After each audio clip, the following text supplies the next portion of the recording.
What's up, brochachos? JT Dog here, and today I'm bringing you the ultimate Terraria Iceberg. I chose only the most interesting and exciting entries, so it's going to be a fun one. Buckle up, grab some popcorn, and as always, let's dive in.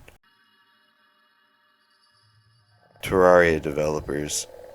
Each employee of Relogic has their own set. There's a lot, so I'm going to go through them pretty quickly. There's Red, Senex, Loki, Safeman, Food Barbarian, Yorzor, Grox, Chrono, Jimern,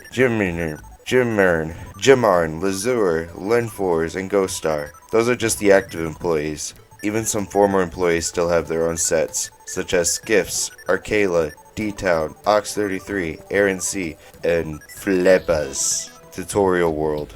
The tutorial world is a world which you can enter only from the title screen, with the intent of teaching you how to play the game. You'll get a random character upon spawning in, and any and all progress is not saved upon exiting the world. Official Lore.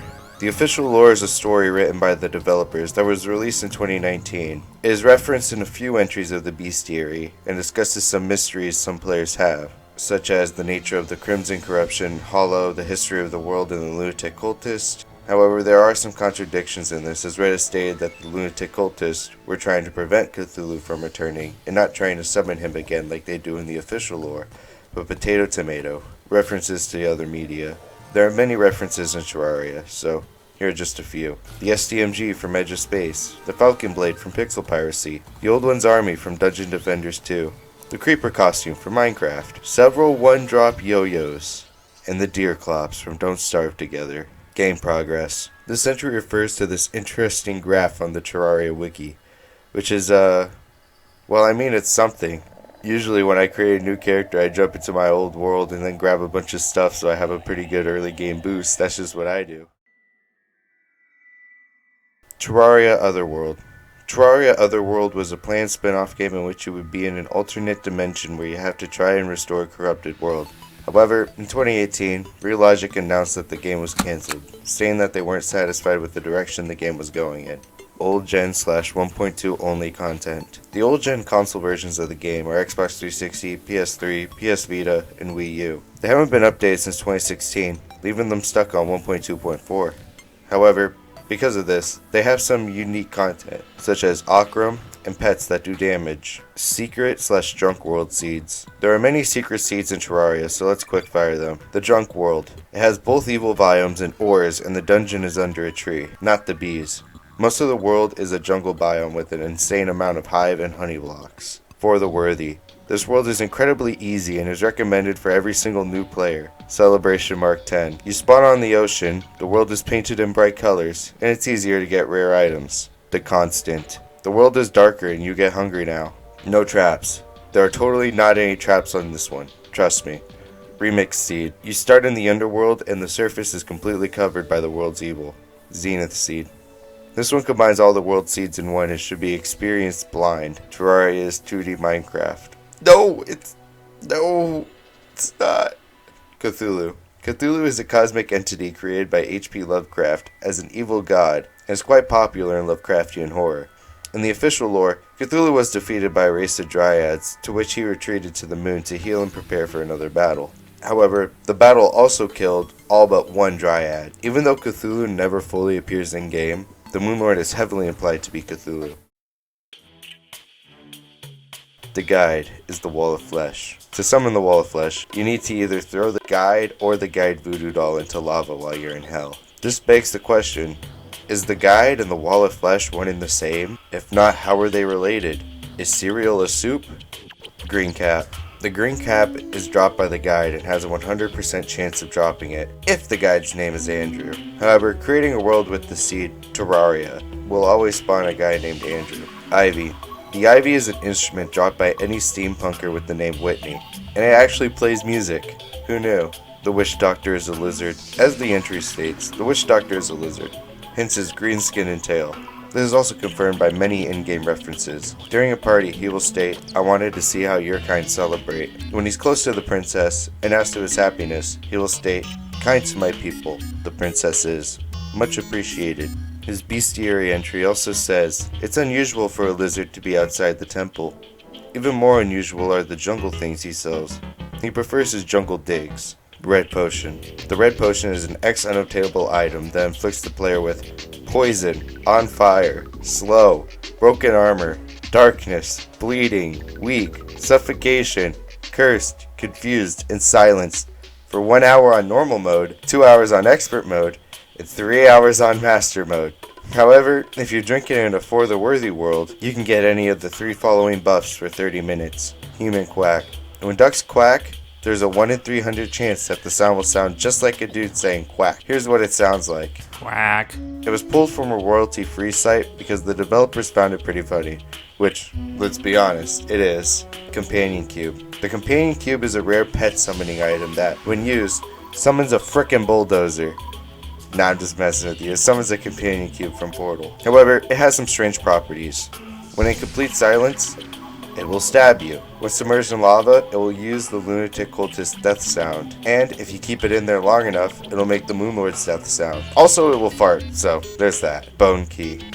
The Bone Key is dropped by the Dungeon Guardian, which only appears if you go into the dungeon before defeating Skeletron. It is considered the hardest pet to get, as one single hit from the Dungeon Guardian will kill the player instantly. The Dungeon Guardian has 9,999 health and 9,999 defense, meaning that every shot will only do 1 damage, but criticals will do 2, so it's not all bad. Daylight Empress of Light. The Daylight Empress of Light will be enraged and all of her projectiles will be yellow. Her attack pattern will be different from her normal pattern and the attacks will come quicker as well. And just in case that wasn't hard enough, if she hits you just a single time, you die. First Fractal. The First Fractal is an unobtainable item. It is meant to be the endgame sword for 1.4 but was instead replaced by the Zenith. It strongly resembles the Terra Blade. Using it would summon copies of the player holding a different variation of the First Fractal, wherever the cursor or nearest enemy is. Minecraft is 3D Terraria. I'm not gonna say it. Just put fucking the beginning of Bad to the Bone. This idiot just shat all over his own balls.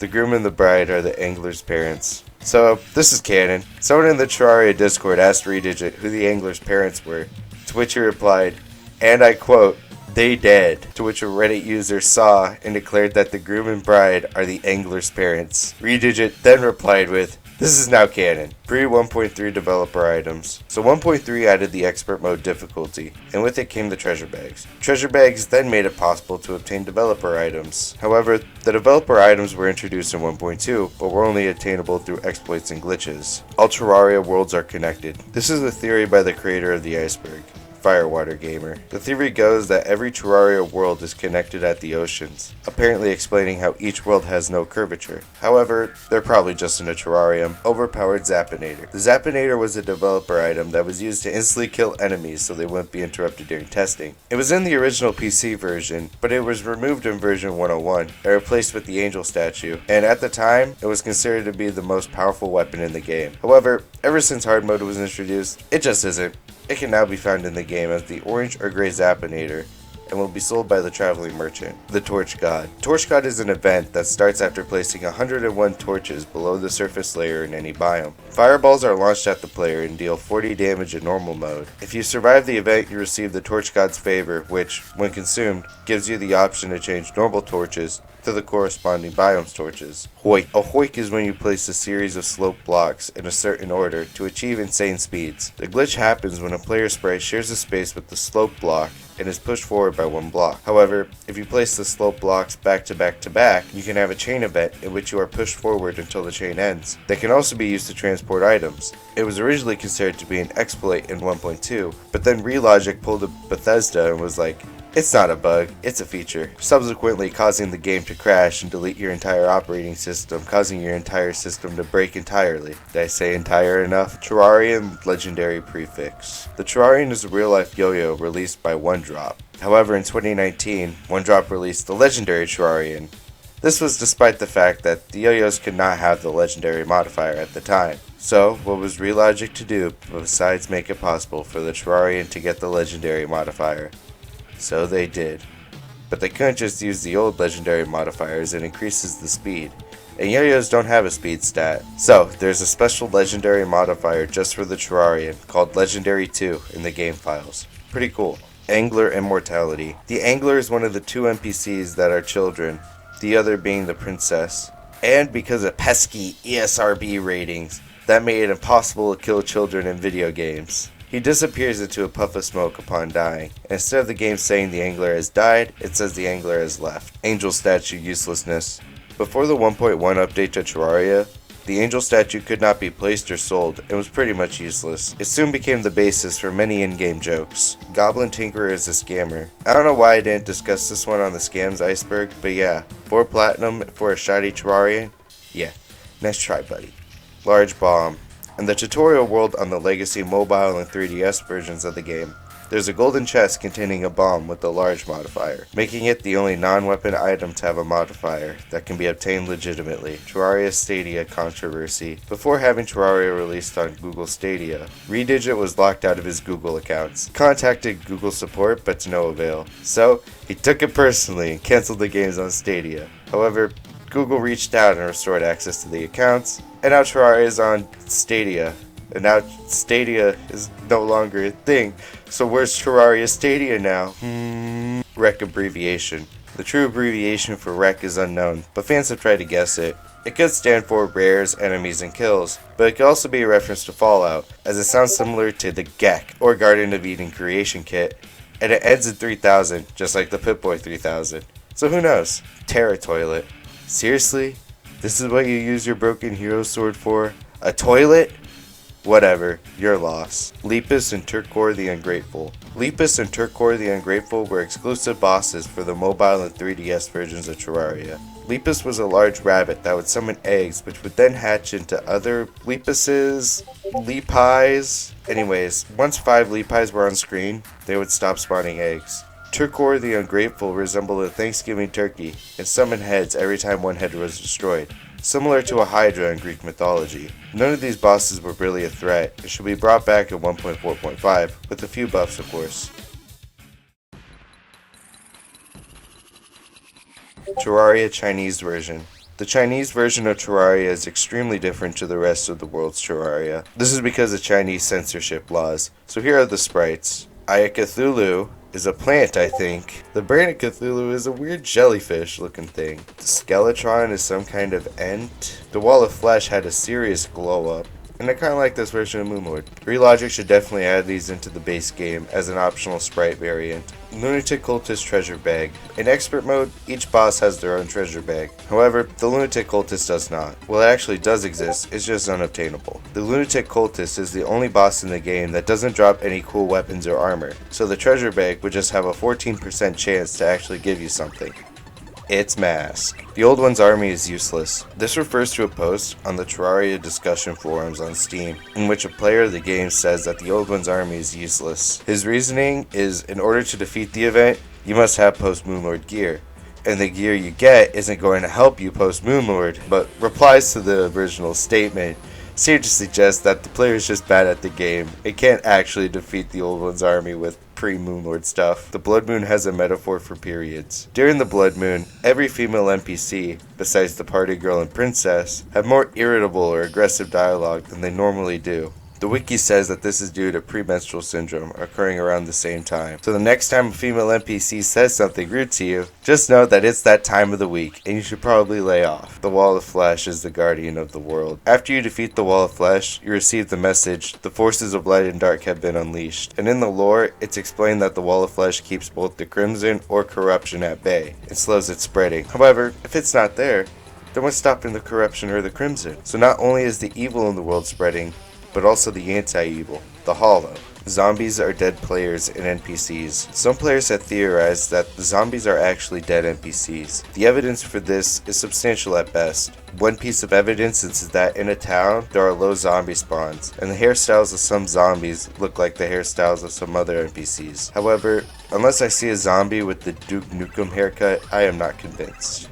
infinite fishing lures. For 1.4, it was possible to cast out several fishing lines doing an autopause glitch. It has now been patched because it looks goofy as hell. Ancient Vision. The Ancient Vision is an enemy that is really hard to summon. To summon it, you need to start the Lunatic Cultist boss battle, spawn the Phantasmal Dragon, and keep it alive long enough to hit the duplicate cultist. It will then spawn the Ancient Vision. And it took me hours to get this bestiary entry. Biome Key Molds. Biome Key Molds were the solution to the question, what if the player gets a key before playing Terra? Oh, I know! Let's make it a crafting recipe! And then everyone in that board meeting died from laughing so hard, and the pizza delivery guy came in and saw it written on the whiteboard and subsequently died laughing, and then the police showed up because of The Legend of Max. The Legend of Max is a webcomic that totally doesn't yank your IP address, and from what I see, it isn't very funny at all.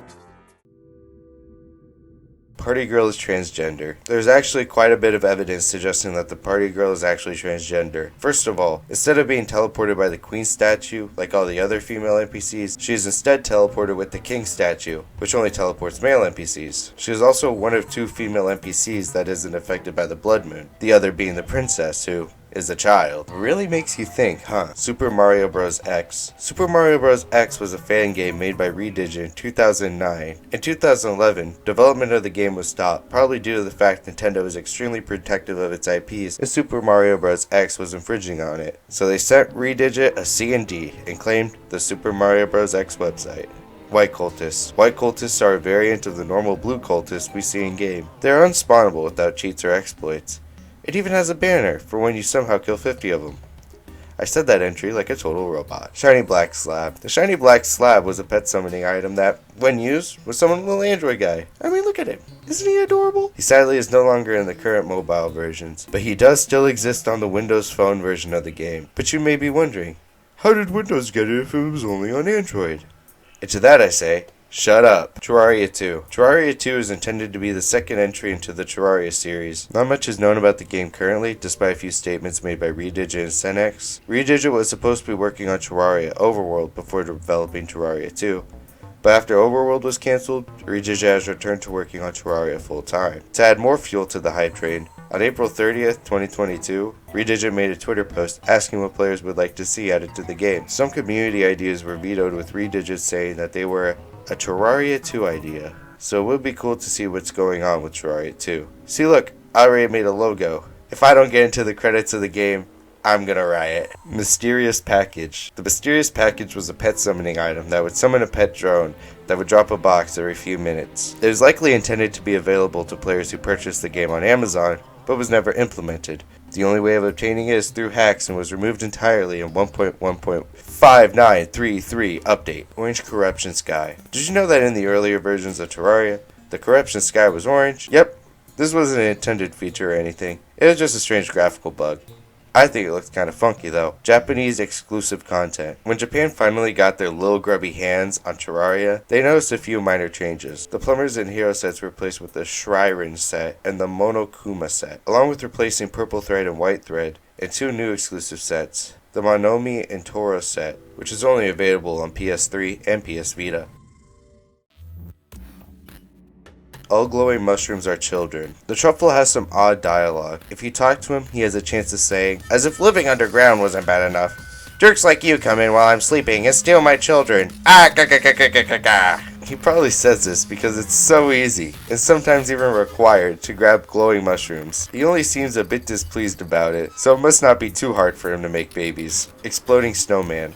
The Exploding Snowman is an unused sprite in the game, depicting a snowman with dynamite lodged in his head. The changelog of 1.2 stated, "The Frost Legion is back, now with a new member," even though he still wasn't added to the Frost Legion. Curiously, despite still not being used, his sprite was updated to 1.3.5, so will he be added into the game? Who knows? McMoneypants. McMoneypants is the only unused NPC in Terraria. It was introduced with the Chinese New Year content. However, since the Chinese New Year's content is still unused, so is this guy. He can't be spawned without the use of mods either. In the files, he only has one quote, and it's the same as the quote the merchant has. His GUI has a help button, the same as the guide, but using it causes the game to crash. Severed Hand. The Severed Hand was a planned enemy for the Solar Eclipse event. It wasn't added into the game because imagine trying to look for a worm during your blood moon.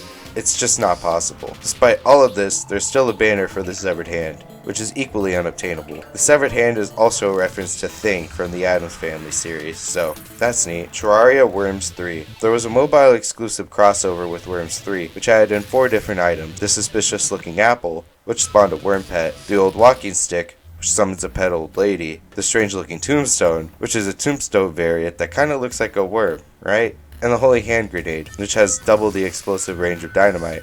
It also deals a whopping 600 base damage, the highest base damage on all the versions of Terraria. Seedler fishing. Before 1.3.0.5, you could get the Seedler from fishing in the jungle, but it was too OP, so it is only dropped by Plantera now. Cyborg is non-binary. Get it? Binary? Pre-hard mode crystal shards. On mobile, it was possible to obtain crystal shards in pre-hard mode by killing an archdemon in the underworld. However, when mobile updated to 1.3, the archdemon was removed, making crystal shards unobtainable in pre-hard mode. Pre-hard mode Drax. Before you could obtain hollow bars in mobile edition of Terraria, the Drax would spawn in shadow chests. Of course, this breaks progression so much, as you don't need to craft a new pickaxe until you defeat Golem, and you could get it right after beating Skeletron. Pretty weird and game breaking. Traveling Merchant having 11 items at once. On Expert mode, there's a 1 in 98,304 chance of the Traveling Merchant having 11 items in its inventory, which is let me just check my notes. Oh yeah, 1,000th% chance of spawning, which is so incredibly improbable. To see the Traveling Merchant sell 11 items, you would on average have to spend 4,520 in-game days in Terraria, or, for a real-world example, 1,808 hours, or 75.3 days, just waiting for the Traveling Merchant to sell 11 different items.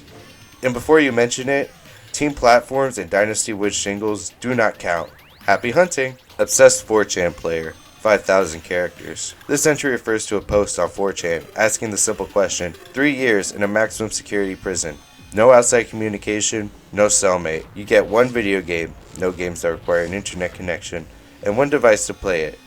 The device will only play the game, so no internet, art programs, etc. The poster then replies with the simple Terraria. It follows it up with, I already have 3,500 characters and spent 2 years on one map, filled with storylines. In the situation OP described, I would create a massive world within Terraria, different factions, cults, mafia enterprises, mega corporations, a complete financial system, race wars, corporate wars, nation wars, democracy, plutocracy, magocracy, evil lore, heavenly lore.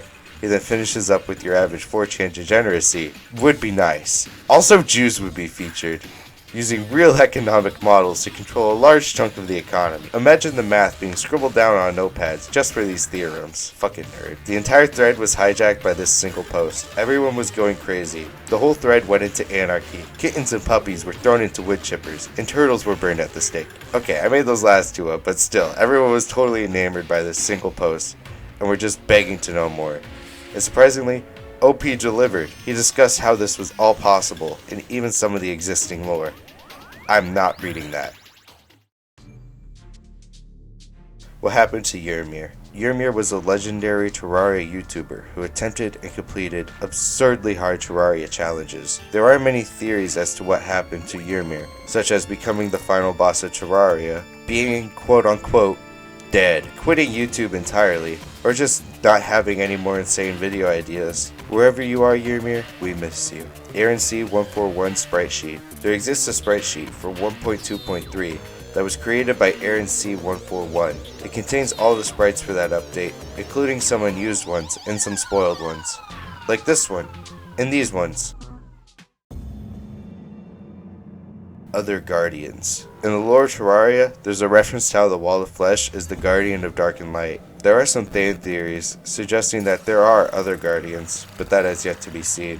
All paintings combined. This is the theory that all the paintings in the game combine into one super painting. However, if it exists, it has yet to be found. WXHAM_frame5.wxb. This is the most mysterious entry on the iceberg, and it is in no way a shitpost at all. It's probably an image of Redigit in the files, but who knows? I know I don't. Wow, That was a pretty deep iceberg. I went to places I didn't even know existed in Terraria, and it wasn't even in Terraria. Anyways though, special thanks to Firewater Gamer on the Terraria subreddit. He graciously made this iceberg, which I then gracefully and honorably stole and made a video on. So thank you.